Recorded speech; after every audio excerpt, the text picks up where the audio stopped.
All right. Welcome back. It's been a very, very, very long time, but Andrew and I are back. Welcome back to another episode of the Patriots Pulse podcast. We've been really anticipating it. We've been looking forward to it. It's been a long off season. It's been a eventful off season, and now we have even more to talk about with training camp getting started. So before we jump into anything, Andrew, how have you been? Been great. It has been so long since we've done one of these. Like it really has. I cannot remember the last time we did a show. Yeah, me neither. But whenever we start talking about Patriots football, it just flows and it keeps going and going and going. And sometimes we have to message each other behind the scenes that we should wrap it up. So we'll see if today's one of those days because, like I said, there's a lot to talk about still. Definitely. I mean, so much news going on with training camp. Um, and that's nice to see just after the dead period that most of July is and the end of June. I mean, we hadn't really heard anything about this team since mini camp, aside from Drake May holding workouts and Will Campbell working with some linemen in Dallas, Texas. But yeah, happy to get back into the news. And I think we're going to start off today with one of the biggest headlines of training camp so far: Christian Gonzalez and his unsigned contract extension that he has been offered. Robert Kraft, he told media members, I think it was Saturday, sorry, that the Patriots have offered Gonzalez a contract that would make him the highest paid cornerback in NFL history and the highest paid player in franchise history. Carlos, what are your thoughts on Gonzalez not taking that deal as of now? Yeah, it's one of those interesting negotiation tactics, to be honest, because in a way, like part of me thinks that Robert Kraft said it innocently, but the other part of me thinks that he knew what he was doing by like putting more pressure on Gonzalez publicly. It's one of those things also where you don't know the details of the contract. Like I could offer you a contract right now, Andrew, of like $200 million over 4 years. That'd be the I'll highest take paid that. contract in NFL history. But does the public know only a dollar's guaranteed. You know what I mean? Like you don't know what the guarantees are. You don't know what the stipulations are in that contract. They're definitely like negotiating behind the scenes, and I think part of me also thinks that because Gonzo shares the same agent as Devon Witherspoon, that might have thrown a wrench in Witherspoon's negotiations. Maybe that's why he got upset about it. And the reason I say he got upset about it is because today Gonzo came out with those comments saying that he wishes to keep the negotiations behind the scenes and away from the media. In a way, he said like, I don't appreciate him coming out and talking about it to you guys. So it is like an interesting time that we're in, but I do think they're going to get it figured out. I'm still not like too worried about them, all the negotiations falling apart. From all accounts, it sounds like it's going to be agreed to pretty soon. It's just figuring out like the little details in it. And if, like how Robert Kraft said, if it is the highest paid contract in Patriots history, the highest paid corner in NFL history, I don't see it becoming like a thing that just gets stretched out because they're not willing to pay him money. So yeah, I'm not worried, but you never know with contract negotiations. They might go south out of nowhere. But personally, I'm at like a 2 out of 10 on the worried scale. But where are you at? Yeah, I don't think it's too worrisome right now. Just he's a full participant. He wasn't a full participant in minicamp. That Mhm. was one of the things that you were really looking for heading into training camp. Is he increasing his participation, which he has? And he was asked when pads come on Thursday. He was asked today if he would be a full participant still, and he said that he'll be out there. Um, Mhm. so, I mean, like you said, some of these little like nitty gritty things and the contract negotiations, they take a while. Um, I think it's just a waiting game at this point. I mean, Devin Witherspoon with the Seahawks, like you mentioned, he is also still unextended as of now, and I think it's just they're both of them are trying to be the highest paid player at their position. Yeah. So it's really just who can wait out the longest. And Ian Rappaport of NFL Network also said last week, I'm pretty sure, that or he went on NFL Network's program and he just said that he would not be surprised if Gonzalez signs an extension shortly after a Witherspoon extension gets done. So, really not too worried about that. Uh, like you said, 2 out of 10. I probably also be a 2 out of 10. I don't think this is gonna extend into the season at all. Just because my main worry, I'm a little rambling a little bit now, but Mhm. my worry with him not signing his contract extension was him not participating in training camp, and therefore not being prepared for their week one matchup against the Seahawks and not being ready for the start of the season conditioning wise. He's out there. That's out of the equation. That doesn't really Yeah, yeah, and not to jump into another topic, but kind of how we both mentioned, like there's little stipulations that might be going on behind the scenes with contracts. You don't know what the details are, and sometimes contracts can get held up by waivers or injury guarantees. And the Patriots had another contract dispute that luckily got resolved, but it was being held up by that. I believe it was a injury waiver, and it had something to do with Gabe Akis's left knee. And obviously, not to sound rude, if you live under a rock, there's no way, unless you live under a rock, there's no way you hadn't heard about the whole Gabe Akis contract situation. But that all got held up by that one injury waiver. So you never know what they might be trying to put in Gonzo's contract. And yeah, I don't know if you want to keep discussing Gonzo's contract, but we could also just jump into Akis's new contract and what his expectations are. It was I think it was his first time being out on the field since I believe it was like rookie minicamp, right? Today was his first time being out there. Yes. Obviously, he didn't participate, Yeah. but that was like the first sighting since then. First time he watched from the side, kind of took mental reps. Mhm, That's really all you can hope for right now is mhm, as he's healing from whatever he's dealing with, the knee, the pre-draft hamstring injury, if that's still lingering, whatever is happening with Gabe Akis and his health, you just hope that he's out there taking mental reps. You want him to be ready for the start of the season, um, especially on the defensive edge. Harold Landry still not participating. He had knee surgery that he's still rehabbing from. He was also out there with Akis today, mhm. watching from afar. But a lot of uncertainty with that group right now. And, Akos was the draft pick that from this past year that really had the easiest path of making, or the quickest path, I should say, of making an immediate impact. And with him not being out there, that's a little worrisome. Just you look back at last season, the pass rushers off the edge didn't really get a ton of production. You had Caleb on Chase on, but he was sort of like a cleanup crew kind of guy. A lot of one of the weaknesses of this defense last year was that they would get pressure and then they couldn't finish the play. They couldn't get their Mhm. sacks, and that's a theme with Christian Barmore as well. Um, you really want guys that can attack the quarterback this year and make those plays. So I think it's really important for Akis to be out there taking mental reps and just really start preparing for the start of the season because they're going to need them. Yeah, yeah, and it sucks because he's missed so much time that at this point you can't really have high expectations for him going into his rookie season. Luckily, I mean, Mike Vrabel didn't really he didn't shoot it down because he even said like nothing's guaranteed, but he he essentially said that he's not going to miss the entire season because of whatever he's dealing with. So that's good to hear. But like I said, at the same time, you kind of have to, make sure that you're giving him proper expectations at this point. Because, like you said, he had the quickest way or quickest path to earn that playing time, to earn a role, to make an impact. And now it kind of dwindled away. It's still a thin edge room, but I do think that now it's going to be probably like a slow burn. It's going to be something that you don't see him really getting into his own until maybe halfway through the season, hopefully, and that's being generous in all honesty. So we'll see. Like I think one of the main things too is that people shouldn't be shocked if if they see like Elijah Ponder playing way more percentage of the snaps compared to Akis. And I know people are going to complain about it, but at the end of the day, like Ponder's been healthy, he's been part of everything, he's been taking reps with the starting unit. So that's a guy that you can't get too upset if like that UDFA from last year is out snapping the second round pick from this year.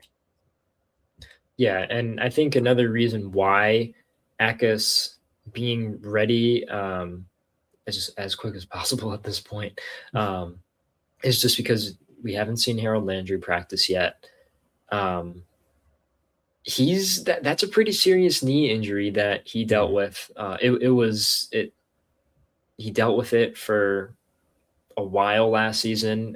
Held him out of playing in the Super Bowl. He suited up, but he didn't play in it. He missed the AFC Championship game. Like you never know with some of these players and what they're thinking about their future in the league.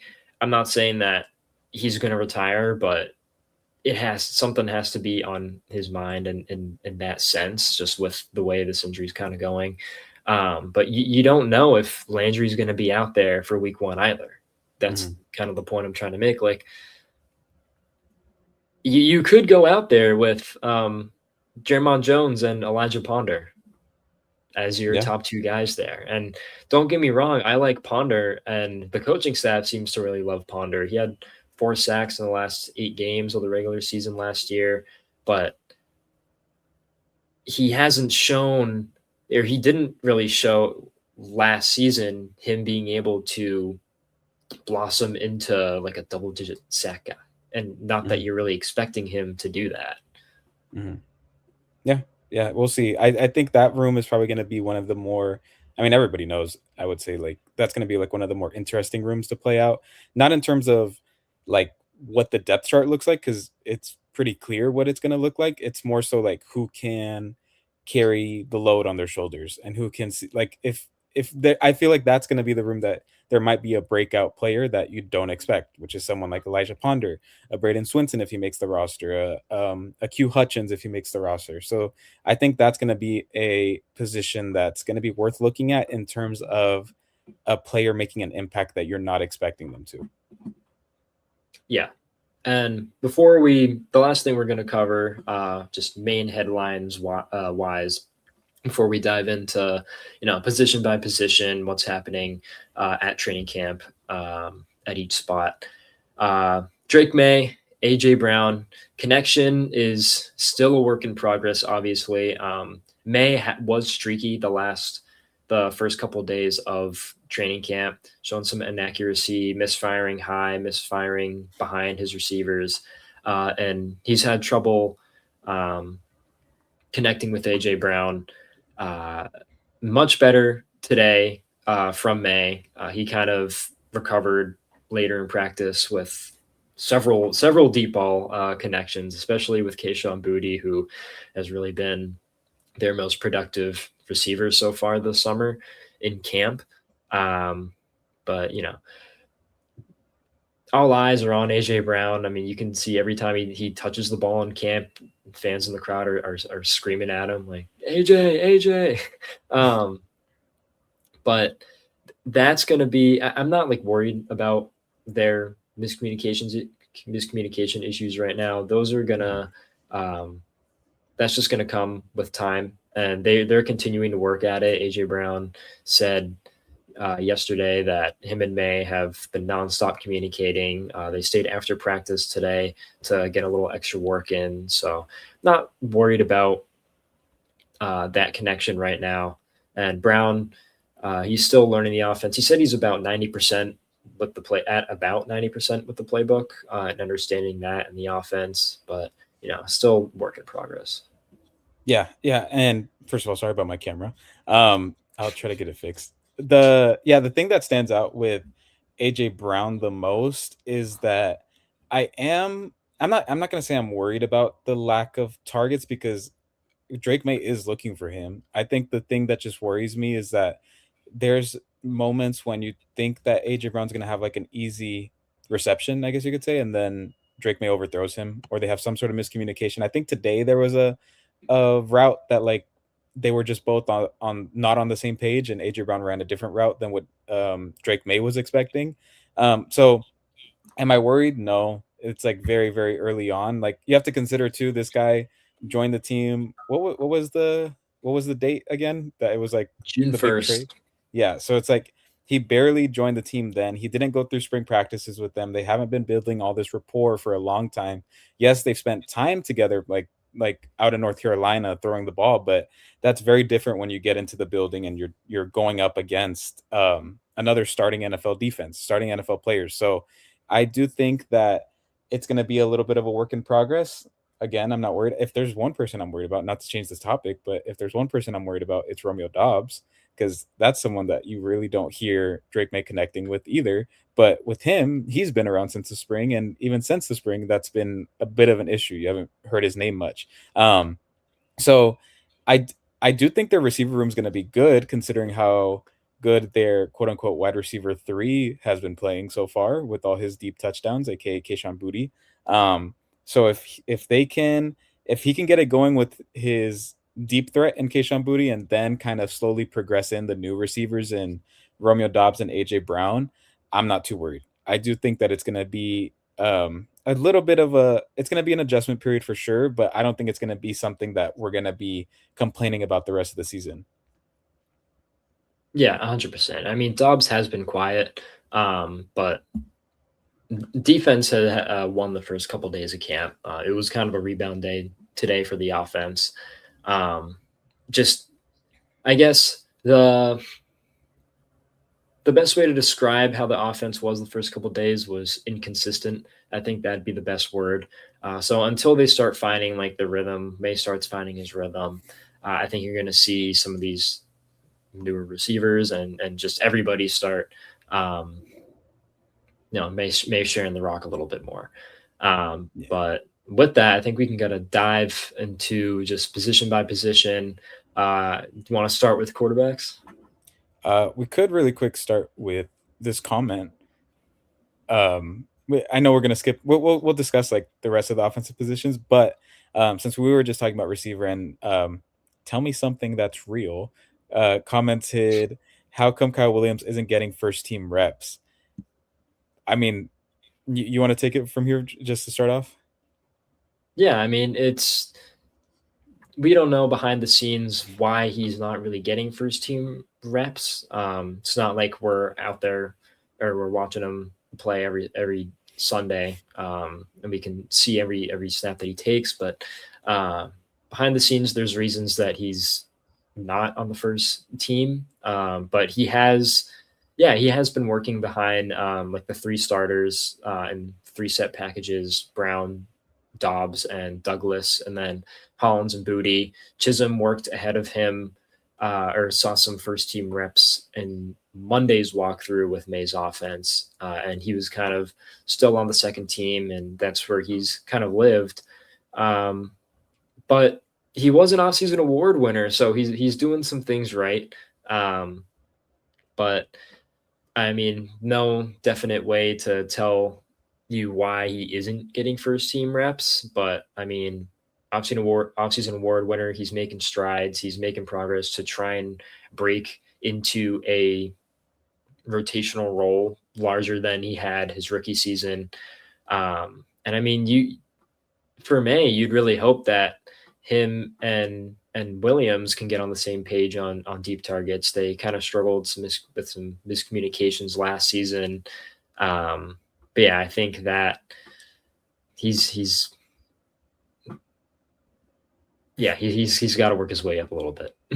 Yeah, yeah. Alex Barth pointed this out, I believe, on his podcast, the Patriots Beat podcast. He was discussing the offseason award winners from last year. And take this how you will. There's no real like trend with it, but like I said, just take it how you will.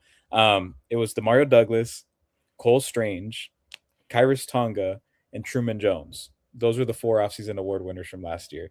Two of those guys didn't make the team. One of those guys was a big breakout star, or not star, but you know what I mean, breakout player in the terms of the his importance to the team in Kyrus Tonga, and then Demario Douglas had his worst season as a pro. So like you could take that however you want. Um, Obviously, there's guys that won it this year. I mean, it was a lot of the second year guys that won it this year, right? I forgot who the third one was, but I know it was Will Campbell, Jared Wilson, Kyle Williams, and I forgot who the fourth one was. Look Um, at that right now.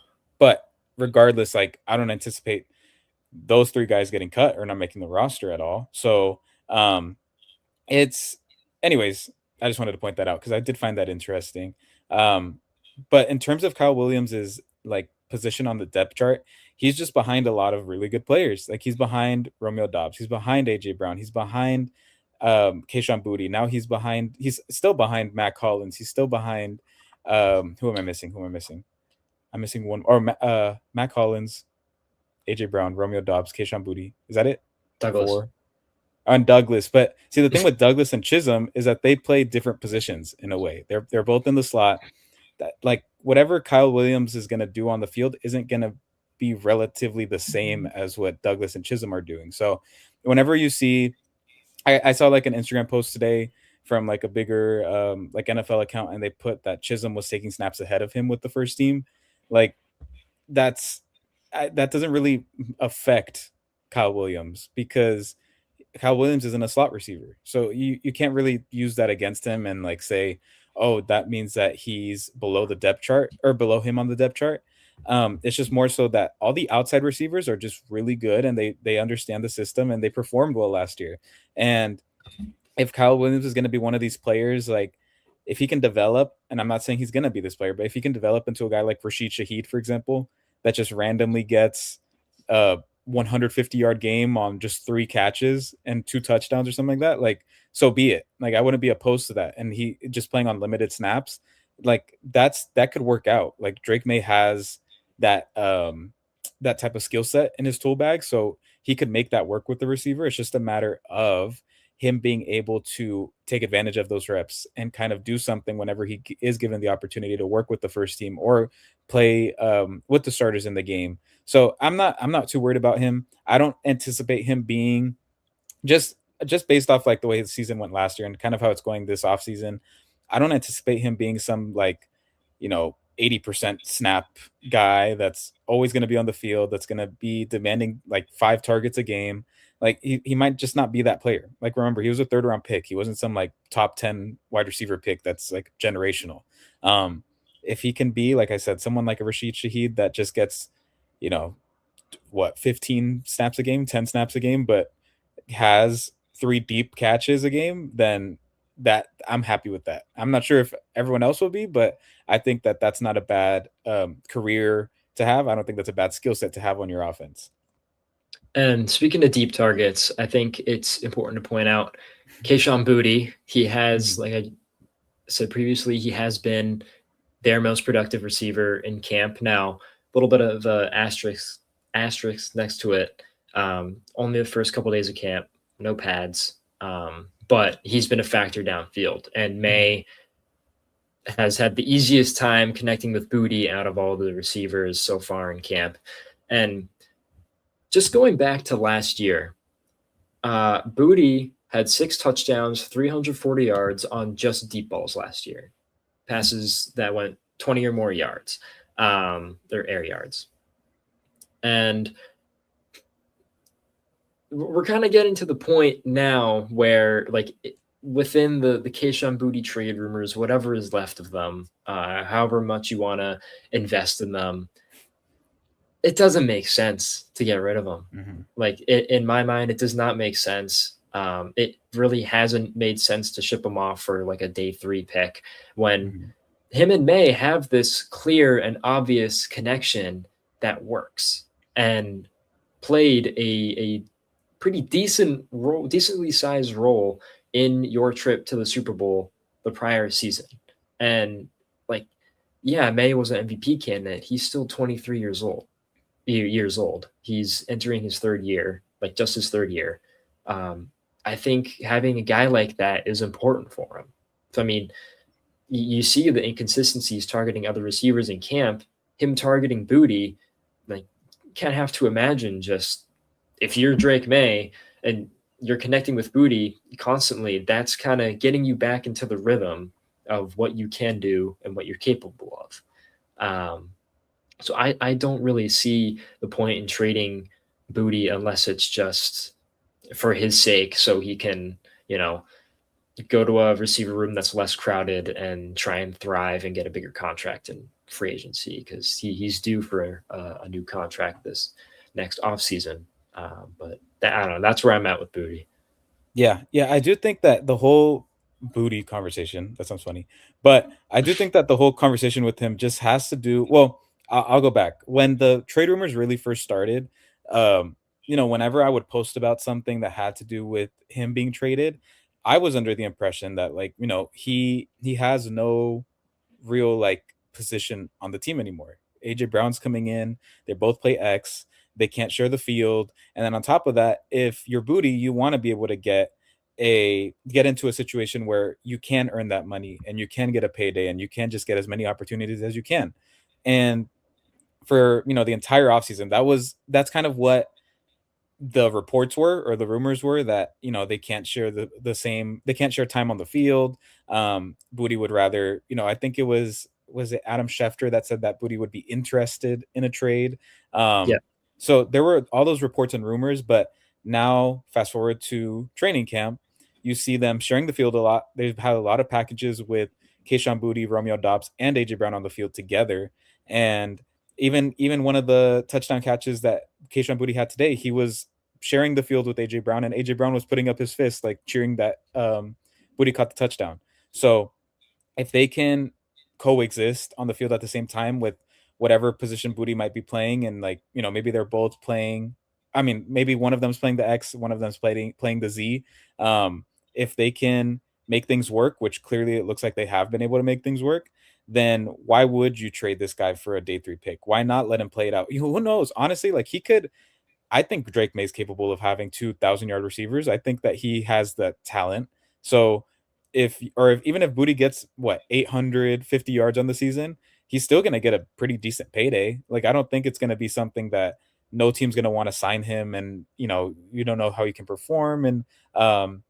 And like, if like people if he's able to stand out with AJ Brown and Romeo Dobbs in the same wide receiver room, then that says something to other NFL teams. Like, whether that's him getting a contract with the Patriots or finding a big payday elsewhere, I think he can make his money here with the Patriots regardless of the situation.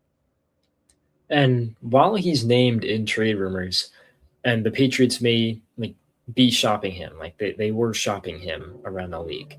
Mhm. Um, this is two off seasons in a row where his name has been brought up in these trade rumors through official reports. I don't think the Patriots are dumb enough to just ship him away just to clear the room a little bit. I mean, it seems like they've had offers for day 3 picks. They didn't take them. Like they're not going to ship him away for nothing because I think they do still value that connection with May. Yeah, yeah, and I don't think it would make a lot of sense to people around the league when they're like, maybe he only works well in this system. Who knows? Like, you've just been able to see him outproduce everybody, like, time in and time out. And kind of how you said, this is the second offseason in a row that these rumors are going around, and this is the second offseason in a row that within the first couple of days of training camp, he's made, like, some star-studded plays, that he's been one of the main talking points because of how well he's been playing. So that kind of says something. You know what I mean? Like, if you just keep saying, yeah, he might be traded, we'll see how he performs in camp. Like, I remember last year, people were considering that he might even get cut, that he wasn't going to make it under Vrabel. So he's completely changed the narrative on where that he belongs in New England, and that he should be part of the receiving core for, honestly, years to come, if this continues throughout the regular season. And obviously that means that he stays and doesn't get traded. Yeah. All right. Let's go to running backs. All right. Yeah. Okay. So Mondre Stevenson, he left practice a little bit early at the end. And he didn't speak with the media like he was scheduled to today. So that's definitely something to monitor as we progress through training camp. But from just an analysis standpoint, you can't really judge too much of the running backs until the pads come on. I mean, they aren't really running the ball too much. And when they do, it's more just preparation and getting guys used to the playbook before they really hit the ground running with the pads on. But yeah, I mean, I think one of the things you're looking for with this room is Travion Henderson and his development as a pass blocker, him improving his pass blocking. He was one of the best running back prospects at just pure pass blocking in the backfield to come out of the draft and in a little bit. And fast forward to his rookie season, and he the Patriots aren't putting him out there on third down. They're not putting him out on the field as much as he can be because he can't pass block. And I think a lot of that had to do with just the NFL being an entirely different game for some of these young players, and just an entirely different environment. So I think you're looking at how he develops as a pass blocker. And then another thing of note was Lamb Larison, second year guy, missed all of his rookie season with a broken foot last year. Him and Terrell Jennings have kind of been rotating as a third running back, but in yesterday's walkthrough, he spent extensive time with May's offense in that walkthrough. So I mean, with Larison, how much of an impact do you think he can make next year? Yeah, I mean, just to close the loop really quick on the Travion Henderson thing, yeah, I think what's gonna earn him the most playing time on the field this year is gonna be his ability to pass block. And if he can become like a receiving threat in the Patriots offense, then he's gonna be on the field a lot more than he was last year. And Ramondre is really good. I love Ramondre. I think that he should be the main running back. And Travion, like if anything, make it like a 60-40 split with Ramondre taking the majority of the workload. But yeah, I think this year's going to be a big year for Henderson to prove that he can be a pass blocker, that he can understand how fast things change in the NFL, and just I guess you could say like just like learn the playbook and understand what Josh McDaniels is expecting from him. But to jump into the RB3 competition, I do think that's going to be a really interesting battle to see play out because really quick before I go on, how many running backs do you think they'll carry on the roster going into the regular season? They carried three last year, right? Yeah. Probably three. Okay. So Because I considering don't. that, go ahead. Sorry, I just don't think a fourth running back is worth keeping on. Just the guys they have, most likely practice squad type of guys. Yeah. Yeah. So if you consider that, it's gonna be a battle between Len Larison, Terrell Jennings, and Jam Miller. That's what it's looking like. I would expect it to be a entertaining battle just because like all three of those guys provide something different and they all have but at the same time they have a unique similar skill set. And I know that that might sound like counterintuitive, but like you consider Terrell Jennings was a kick returner at times last year. He's played well whenever he's played in regular season games. He has like more of a sturdy build, and they used him sometimes in the goal line. And then you look at Jam Miller, who he's a rookie. Obviously, things are going to be different for him, like in terms of adjustment. But I think out of all three of them, he probably has the fastest 40, if I'm not mistaken. And I think just like his build as well would allow him to be good on kick returns if that's something that they were to look into. And I keep mentioning kick returns because that's like a big thing that they need to figure out. So if they could get that third running back to help out on special teams, that would be a plus. But yeah, so I think Jim Miller, he can provide like another gear out of the backfield amongst those three. And then lastly, of course, Len Larison, who is my favorite. I think he probably has the best hands out of all of them. I think that he has the best receiving ability. He also has the most like I guess you could say grit when it comes to finding the end zone. You remember his touchdown in the preseason in the game that he broke his foot last offseason. I don't know if he was injured at the time, but I just remember him like even if he was injured, I guess what I'm trying to say is that you couldn't tell if he was playing with a broken foot or if he was playing with some sort of fracture in his foot. So he's a guy that I've always really liked. I think that he was very underrated when he came out as a UDFA, and I vouched for him. I swear to you, I'm not trying to make it seem like he's the next Christian McCaffrey, but he had a Christian McCaffrey skill set. If you watched his college highlights, the dude was insane, and he broke a bunch of records at UC Davis. So I do think that he's someone that could easily win that job. And then yeah, and then I guess Jam Miller and Terrell Jennings would either both be on the practice squad, or you just have a battle between them two about in regards to who gets that practice squad spot. Yeah, and then another guy who's slowly making his way up and getting more involved is third round rookie Eli Raridan. He's slowly getting more involved. He had a couple of catches today.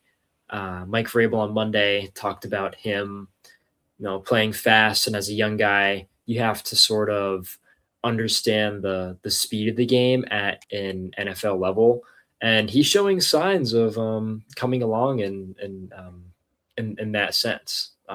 So I think he can definitely be a receiving threat, but I think for May this year, just of his raw ability for that. But I think the question is if he can expand that into a full time role, also being a reliable blocker.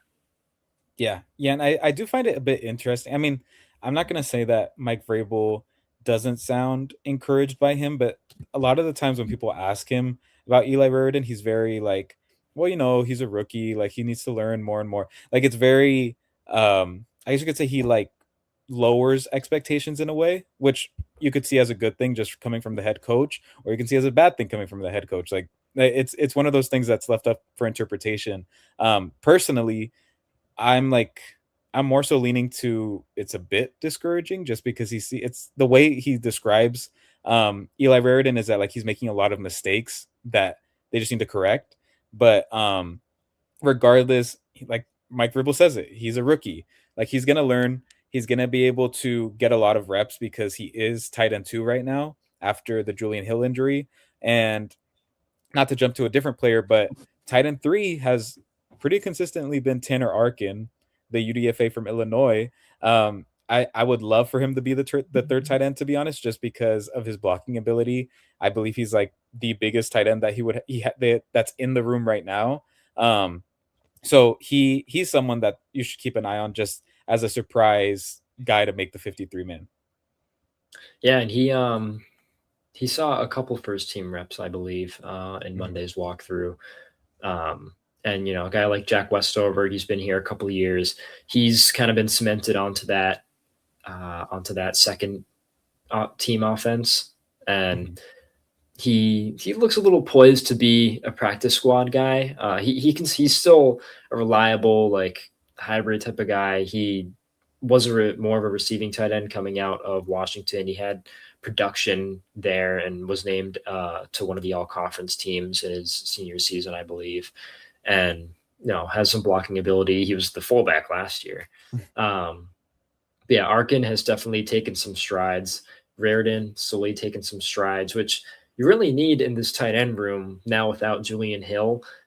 He was more like a pure blocker, but Elliot Wolf said earlier this offseason that he believed that Hill had more to offer as a receiving threat. So you hope that a guy like Raridan, who is a receiving threat, can build on his blocking skill set. And then a guy like Arkin, maybe he can expand his receiving ability a little bit. But really encouraging stuff, especially with Arkin. You know, you need a blocking tight end. Like that's just, Yeah. especially in this offense, that's definitely a must. Yeah, and not to just jump over Julian Hill's time with the Patriots, but he only had 2 years guaranteed, and obviously this year is gonna be a wash, so the fact that he has to essentially prove himself next offseason after recovering from an ACL injury, it kind of puts into question his future with the Patriots. Because if one of these rookies, I mean, obviously Eli Raridan's here to stay, but if Tanner Arkin can kind of essentially like prove his ability and prove his skills um, quicker than Julian Hill can, then it leaves to question, is it worth the money to keep Julian Hill around, or do you just keep this UDFA in his position? Because essentially they were going to provide the same thing. Obviously, maybe not the same amount of receiving ability as Julian Hill might have provided, but Tanner Arkin, if he can do his job at a cheaper rate, then I wouldn't be surprised if this was Julian Hill's like only season on the Patriots. Um, so that I think that's going to be something that's interesting to watch for the rest of the season, just how these rookies can perform. Specifically, Arkin, in my opinion, just because he's going to be competing for like a different position than what Raridan's competing for. Yeah. And so moving on to O line now. Again, I'm going to preface before I start this by saying can't really judge this group until the full pads come on. Same with the D line. They got a little more physical today with the shells, but some important things to note, I think, is that Caleb Lomu is working like literally any and everywhere throughout the spring and in training camp. They've had him in jumbo tight end, and then left tackle, left guard, right guard, everything but center. Um, they're taking this whole like swing tackle thing to a completely another level with him, and I think that's just really good for his development, especially if he is going to be the swing tackle, which he's a first round pick. I'd assume he's going to be the swing Mhm. tackle. Um, but yeah, he stepped up in that right tackle role when Morgan Moses has his rest days. And then also James Hudson today, the free agent signing 1 year deal out of from New York, right? The Mhm. Giants. Yeah. Yeah. Um, he rotated in right behind Lomu today as well. So that's a little bit of an interesting development. Yeah. Yeah. I think just to stick with Loma really quick, I do think that they're just trying to cross train him and see where, or just get him as much NFL reps as possible because he played strictly right tackle, I believe, at Utah. So it was one of those things that or sorry, left tackle at Utah. So it's one of those things where he just needs to be able to learn the speed of the NFL and also understand the different assignments from every position.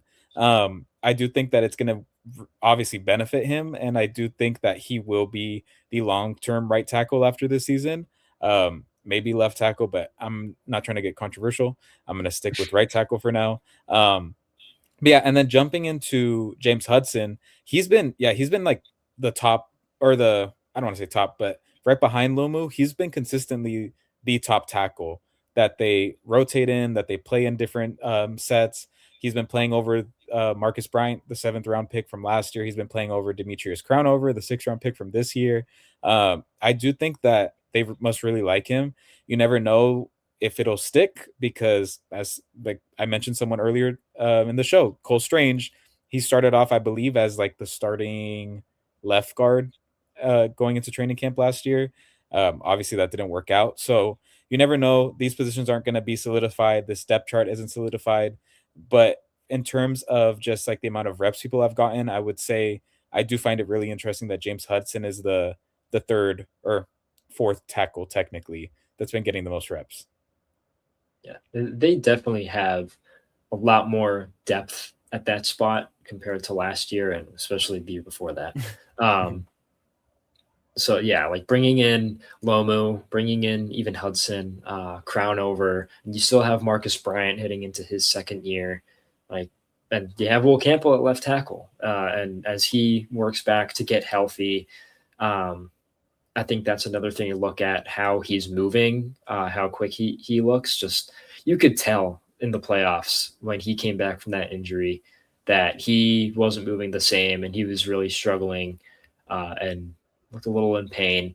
Uh, but yeah, that's going to be something I'm personally looking at when the pads come on. How he um, withstands this D line group and defensive edge group that the Patriots have. And speaking of the D line, Corey Durden would have been sacked today. He has been a guy that Vrabel has said in the spring, like he already has stepped up when he was asked Mhm. about expanding on Durden's role, and he's had a productive offseason so far. And he said in the spring that he's ready for the opportunities, and he believes that this D line group can be one of, if not the best D line group in the NFL. Yeah, I mean, Mike Vrabel spoken highly of him. Milton Williams was asked about him. He spoke highly of him. Christian Barmore was asked about him. He spoke highly of him. I believe it was Milton Williams that mentioned like he's stepping into Kyrus Tonga's role, and it's going to be a big opportunity for him, and he just has to make the most of it. And so far, obviously without pads on, he's been making the most of it. I do think that he's someone. I believe last season, I mean, obviously it was last season, but I believe he was one of the highest pressure rates from D linemen according to PFF. I think there were some like special like stipulations like with it, but he was getting back there a lot. And sure he wasn't getting sacks, but he was getting a lot of pressures. And if he can clean that up and get to the quarterback more and more and more, I think that he's going to be someone that you're going to start having to discuss like, is he gonna be a long-term piece to this defensive line? Is he gonna be someone that's gonna price himself out of New England, considering, the contracts that they have right now on the defensive line? Is he gonna be someone that they keep over Christian Barmore? Like, you never know. You never know how the season's gonna play out, considering that Barmore, I believe, is entering the final year of his deal, or he has 1 more after this, if I'm not mistaken. Um, Second to last year, I yeah. think. So it's gonna be an interesting conversation to have. I think that Corey Durden and Leonard Taylor, who was on the practice squad a lot last season, and then obviously got elevated. He had that, I guess you could say, like game saving block against the Broncos in the playoffs.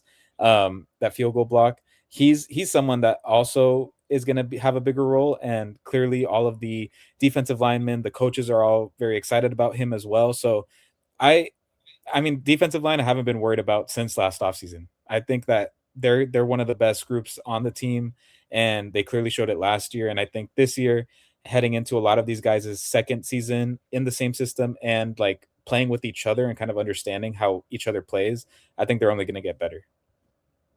Yeah, and the only concern, little concern, small c concern that I have about this group, I guess you could say, is how having Durden effectively replace Tonga as the nose tackle, how that changes their stout run defense from last season, how that kind of changes into this Mhm. year. Because he's not as big as Tonga. And I mean, Tonga was just a beast at swallowing up runners and just filling holes where he needed to be and just being that big body that took up space. Yeah. Um, so it's going to be interesting to see how Durden kind of works into that role. He definitely can be productive as an interior pass rusher, but behind Barmore and behind Milton Williams. But that's my only concern with this right now. But it seems like this group the coaching staff is comfortable with it. Mhm. Um, just curious if I mean, if there's some schematic change going on a little bit with the formation with him there. But I mean, maybe I'm looking too deep into it at this point. But yeah, Yeah. Yeah. I and mean, then yeah, size and weight, I was gonna say, are definitely like the glaring holes that they have on that defensive line. But yeah, we'll see how it plays out. I'm still pretty confident in it. I think that they're like Corey Durden's a madman. Like you saw him all like you heard him on all the hot mics last year. Like he plays with like his motor running at 200 miles per hour every time. So yeah, well, I'm excited to see him on the field more and more. yeah, and then another guy that we have not mentioned yet, Braden Swinson, spent a lot of time on the practice squad last year. He was their fourth round, fifth round Fifth, I selection think it was last year. fifth round. I Fifth. think. He was a top 100 talent, but he fell to the Patriots in the fifth, where they took him. And the big question with him was his coachability. He has the tools. It was just the coachability. He said, well, first of all, he's been productive so far to start camp. Rabel said he was excited to see him in training camp back in the spring. He batted a made pass down at the line of scrimmage, and he also has had a would have been sacked today. Um, he told the media yesterday that he's on a much stricter diet. He's down 15 to 20 pounds. Really sounds like he's starting to find his groove in the NFL.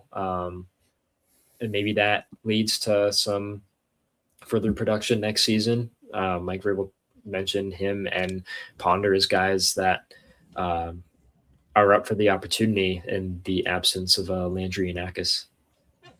Yeah, I think that honestly, I think Swinson is someone that not I don't I mean I don't really have like too high of expectations for him. I think maybe he could just be like a rotational pass rusher, specifically like on passing downs. But I I am encouraged like by how he has progressed. I do think that I think it what was it? I think was it mandatory minicamp that they ended off on the note of him like bringing Drake May down accidentally, and Brand Vrabel had to Yeah. call the practice. Um, so that, I mean, obviously that left a bad taste in my mouth going into training camp, but he has been performing well. He has been doing his job from what it looks like, and in all honesty, I think that he has a good shot at making the roster. Just considering like you never know if Akis is going to go on IR to start the season or pup or whatever it might be. Same thing with Harold Landry. So he has a good shot at being on the 53-man roster to start the season, but he has to do something with that because he did get opportunities last season during the preseason. I mean, and you didn't really notice him. And I remember that was like the one thing that I didn't really like when when he came out because he was one of these guys that everyone touted as like a draft day steal. So for him to not be able to take advantage of these third string, fourth string tackles in the preseason, it was a bit I guess you could say unencouraging to watch. But if he's a year in the NFL now. He's obviously changed his body type. He's understanding what it means to be a pro now.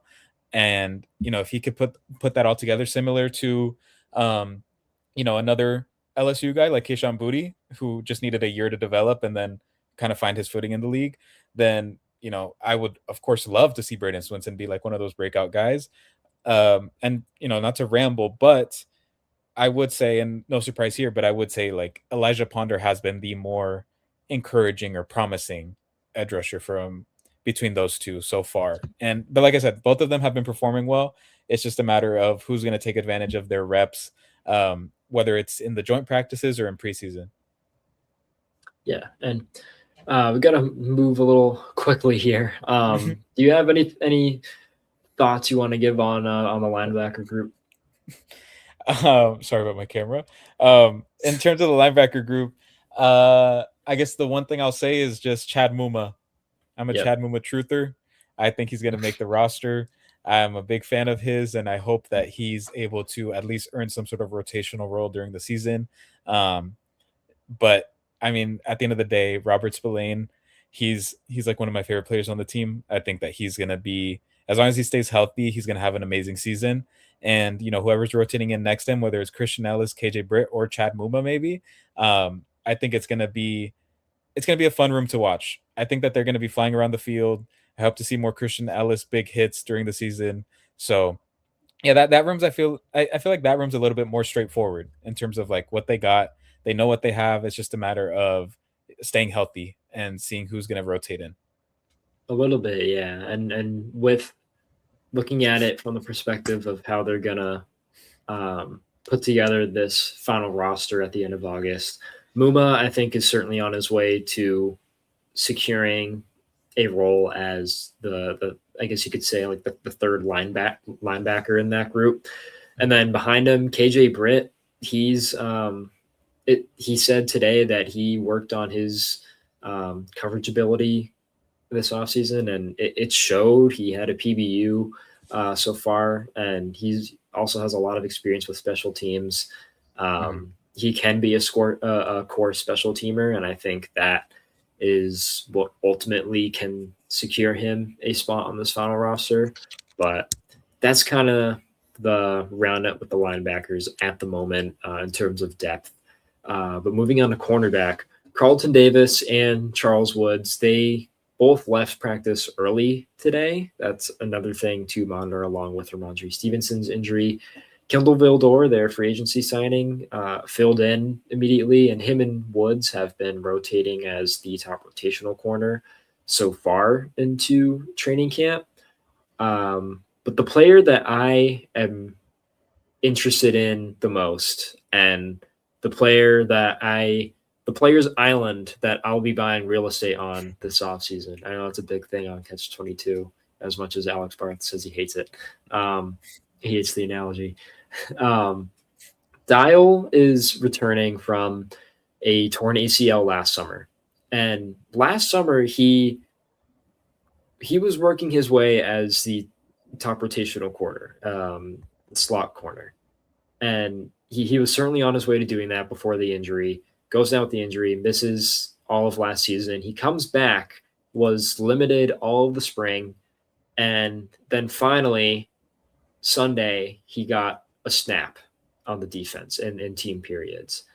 And then day after Monday's walkthroughs, he's consistently like going through the walkthroughs um, as the Nichols slot corner with that first team. He's one of those top rotational guys. So I think it's really interesting to see him kind of get back in that mix this offseason.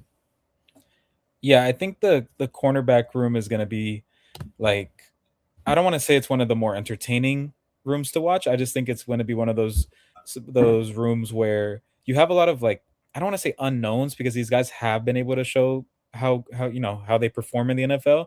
It's going to be one of those things where I feel like it's going to fluctuate game by game, week by week. That who's performing well, who's playing in this position, who's the top rotational corner, who's playing behind Marcus Jones as the top slot corner. Um, and who can essentially prove their worth on special teams as well.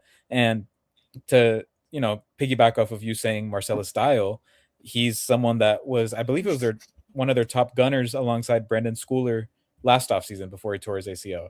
Um, Mhm. and if he can get that spot back, then that just one solidifies his spot on the team, but two also gives him a better shot at getting more playing time on defense. So I am encouraged to see what he can do. I'm also really excited to see what Karan Prunty can do. Hopefully he can pop off a little bit more, maybe get an interception or two during training camp, get his name out there a little bit more. But I would say that in terms of just the players I'm excited for or excited about in that room, yeah, I would stick with Karan Prunty just because of his length, of his ball skill ability, and just the fact that he's a rookie, he's an unknown. So obviously those are always like the more exciting players to watch. Yeah, and don't forget he started off his offseason with a pick six on Drake May I forgot about in the that. spring. So I forgot. uh, Yeah. yeah, he's definitely a lengthy corner. He's kind of similar to Carlton Davis. Um, Mhm. but also, yeah, you mentioned Dial. He was working in that gunner role. He was back in that role Okay. so far. So, but how many cornerbacks did they hold on to for last year's final roster I back in believe it like was late five August? or six. I think it was 5 or 6. Okay, Google's I, saying five. It was Gonzo Davis, Marcus Jones, Alex Austin, and DJ James. I thought they carried six. I, I But thought I thought either they way, cut DJ James. well, I think they ended up cutting DJ James. Oh, I don't okay. know. Google AI can be wrong, but All right. um, it's interesting. It's how, like the depth at cornerback. It's going to be really interesting to see how it shakes up because you have all of these capable guys who are trying to play their way into a rotational role. But you have three just really, really good starters in Gonzo, Davis, Marcus Jones. The most corners you're keeping on your team is six. And so Mhm. then you also have guys for the depth pieces. You have Kendall Vildor, Charles Woods, Marcellus Dial, Karan Prunty, sorry, and then you still have Kobe Miner, Mhm. who he was working opposite of Vildor in the spring on the first team defense when Carlton Davis was sitting out, when Gonzo wasn't there, and Charles Woods was I think he got banged up in the spring a little bit. So that's a lot of guys and some really tough decisions to make, I think, Yeah. at the end of the summer. But of course, some guys like Vildor, um, he certainly seems to be on this track of of getting his name out there more. Yeah. Definitely. And then to round out the secondary, we have the safeties. Your guy Del Pettis has been making his mark so far during training camp. He's been playing really well. He's been making some good plays, and obviously Kevin Byard, Craig Woodson, they're the two top guys. And then in terms of like the fourth safety, that's where it's kind of a bit of a question because you don't know who might win that position battle, I guess you could call it. Del Pettis and Mike Brown have been flip flopping between the third safety and fourth safety. So I do think that those four are for sure going to be the guys to stick on the roster. Obviously, the UDFA like Peter Manuma is someone that I kind of liked coming out, but if he's a practice squad guy, he's a practice squad guy. Like these other guys, these are four guys have kind of proven themselves in the NFL, and I think the Patriots might have one of the like better safety rooms in the NFL. Yeah, and I the third safety role is right now it is completely wide open, that competition. I mean, you had for the first day of camp, Mike Brown was in there in the big nickel packages a lot, like a Mhm, lot, a lot. It was kind of shocking how much they were using it. You were using him.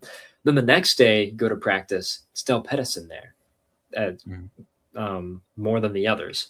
Then you go to the walkthrough on Monday. I wasn't there today, so I didn't see who it was today. But Monday it was John Saunders. I hope I pronounced his last name correctly. I mhm. still don't know it after him being on the team for almost a year. Um, but yeah, it's a completely wide open competition. They seem to really like Mike Brown, but I think that competition is. I think Mike Brown and then Del Pettis are leading that. Del Mhm. Pettis might not make the highlight plays, but he lives and breathes football. I had the opportunity to do a story on him and talk to some of his old coaches at Troy, and one of his coaches told me a story of how he they were they were in a meeting and some of the secondary guys were not really paying attention. And Dell called them out in the middle of the meeting. He's like, "You gotta pay attention to this stuff, or else we're gonna get beat over the top." He's a guy who was a leader and a communicator on that Troy team, and he's a core special teamer. So I think he probably gets the edge on Mike Brown, but I think it's going to be more of a collective effort between the two in that third role. And I think both would make the final roster at this point in time. Still very early. Yeah. Yeah, I agree. I think I mean if I'm being honest, you probably know more about the safety room than I do because just being there and seeing the reps is different from like, just hearing about it on X or Mhm. just hearing about it on other podcasts. So, like the John Saunders thing, I'd heard about it, but I didn't really know about like the difference in reps from the each of the 3 days, for example. So, yeah, that's interesting to hear. And very, very quickly, we're going to round out with special teams here. Andy Borregales, 11. I know you don't want to do it, but very quickly, Andy Borregales, 11 of 12 on his field goal attempts so far in training camp. He missed one today from 44 yards out, I think I saw. Um, and then, I mean, there's really no competition in this room when it comes to Borregales, Beringer, and Julian Ashby. They had a workout punter in the spring, Devin Bale, compete with Beringer, but I mean, that guy wasn't signed. So, I mean, there's no competition in this room. I think but what you're really looking for next season is for Borregales to remain consistent like he did in the second half of last season. And then Beringer, you really hope that he can fix his inconsistencies.